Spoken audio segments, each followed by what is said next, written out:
અચાનક અને અણધાર્યા ચાલ્યા ગયા એનું દુઃખ તો આપણને છે જ અને હંમેશા રહેશે, પણ એમનું મૃત્યુ કેટલું સુંદર છે કે છેલ્લે છેલ્લે જતા એમના કુળના દેવી એવા કુળદેવી મહુવામાં ભવાની માના દર્શન કર્યા અને ત્યાર પછી ફાધર્સ ડેના દિવસે આપણને બધાને છોડીને ચાલ્યા ગયા. આવું સુંદર અને માના આશીર્વાદ સાથે મૃત્યુ પામવું એ પણ જીવનમાં બહુ મોટી વાત છે. અને એનું એક કારણ છે કે માતુશ્રી પ્રવીણાબેન છે ને, એમનો સ્વભાવ એકદમ જ બાળક જેવો, એકદમ જ નિખાલસ અને એકદમ જ ઇનોસન્ટ. નાના સાથે નાના બની જાય અને મોટા સાથે મોટા બની જાય અને ક્યારેય બધાને પોતાના કરી લે એ કોઈને ખબર જ ના પડે.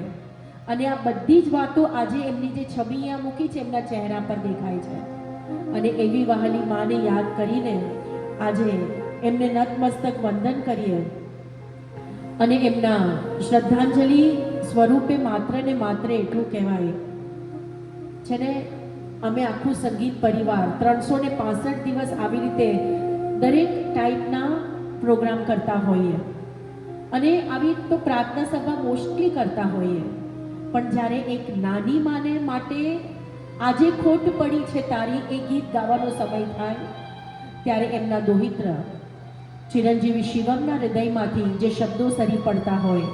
એમની વહાલી દોહિત્રી કાવ્યાના હૃદયમાંથી જે શબ્દો સરી પડતા હોય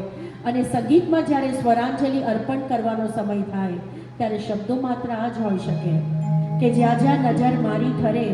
નાનીમાં યાદી ભરી ત્યાં આપની, અને જ્યાં જ્યાં ફૂલો અને જ્યાં જ્યાં ચમન ત્યાં ત્યાં માં નિશાની આપની, ત્યાં ત્યાં માં નિશાની આપની. ઓ હો હો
ચરણમાં સુખી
જોશી પરિવારના વહાલા માતુશ્રી